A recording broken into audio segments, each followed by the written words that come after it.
Hello, this is CFRU 93.3 FM in Guelph. My name is Koba. I am here at the Multicultural Festival in Guelph. With me here is, can you introduce yourself? My name's Amber Holmes, and I am the co-founder of the Indigenous Learning Circle Guelph. How do you identify yourself?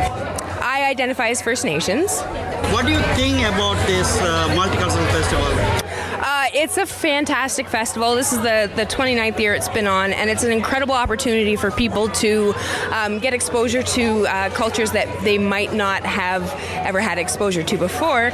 And for us as the Indigenous Learning Circle, it's a great opportunity to get our name out there. We are fairly new. We've only been around for just under a year, and it's been a really great opportunity to get some exposure to the community, with June being National Aboriginal Day is June 21st. So in honor of that, we have a bunch of events that are open up to the whole community, and this is a great opportunity to promote that. Okay, what do you see about the diversity in general in Guelph? The diversity in Guelph is amazing. There's and the services available to diverse populations are equally amazing. So and this weekend is just a tiny sample of that. So anyone who lives in Guelph and is engaged in the community can see it on a daily basis. But just looking around, you see all these people coming together and enjoying sharing each other's cultures, and that's just a very small example of what it's like to live in Guelph every day of the year. How significant you would say about the representation of your First Nations community in the diverse Guelph community? Well, from personal experience, pretty much every organization I've worked for in Guelph, I've been the only Indigenous person. I can't speak for all. I can't speak for all organizations within the city, but I do know that part of the issue with that representation in the workplace is Indigenous people's lack of self-identification, either for safety reasons, or because of lack of knowledge about their own cultural history. So it might not be that there's no Aboriginal people in the workplace, it's just that maybe they're not identified to the greater community.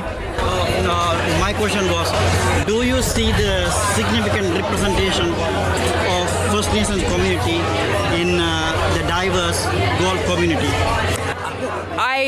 I don't tend to see great representation of Aboriginal peoples in the workforce in our community. But then again, like I said, I don't work in a lot of different places. And because Aboriginal people, or in general, Indigenous peoples can be an invisible minority. So you might not be able to tell somebody is Aboriginal just by looking at them. It's really hard to tell what the representation of Aboriginal people is in the workplace because we can't always tell who's Aboriginal.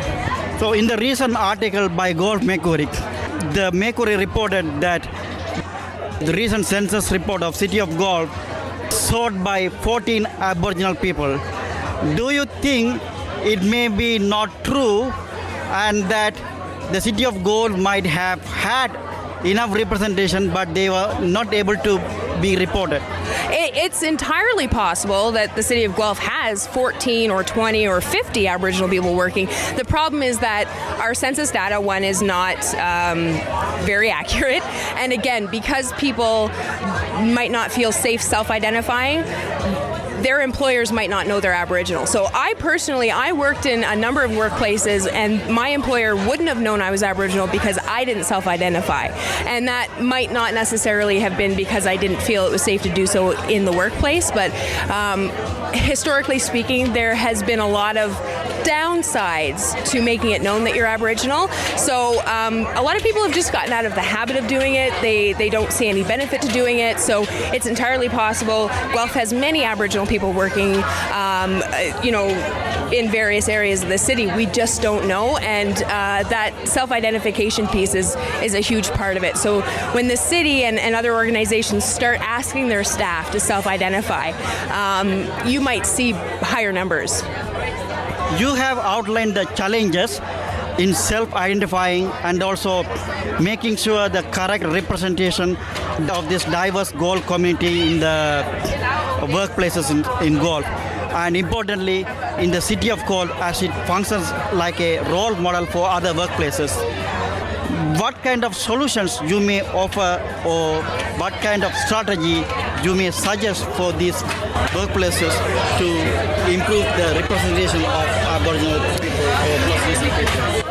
Well, first of all, it's important that organizations and workplaces recognize, one, that we are on land that is not our own, right? We all live on the Adawandran. Here in Guelph, this is the Adawandran people's land.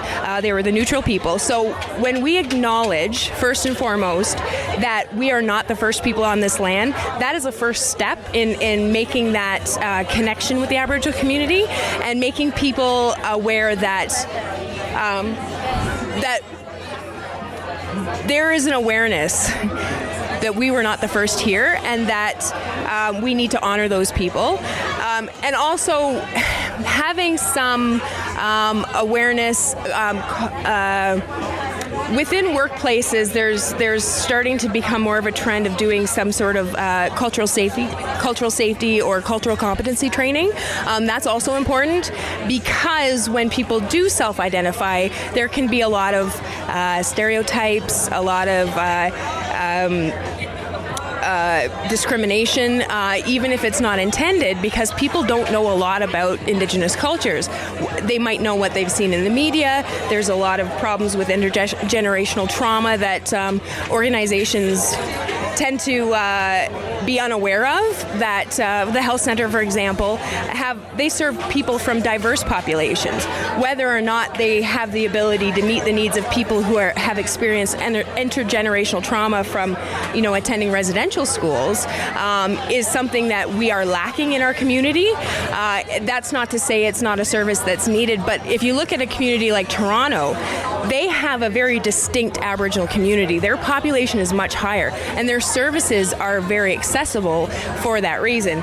In Guelph, our population's a little more scattered, our numbers aren't very accurate, and again, the self-identification piece is very lacking across the city. So first step is making it safe for employees to self-identify and making it so that their self-identification benefits everybody. Because when you become aware of the trials and tribulations of a culture of people who inhabited this land before any of us were here, it gives a great understanding to the social issues that we see in the media and things like that. So there's a whole bunch of things at play here, and there's no easy answer, but the first step is awareness and making those connections.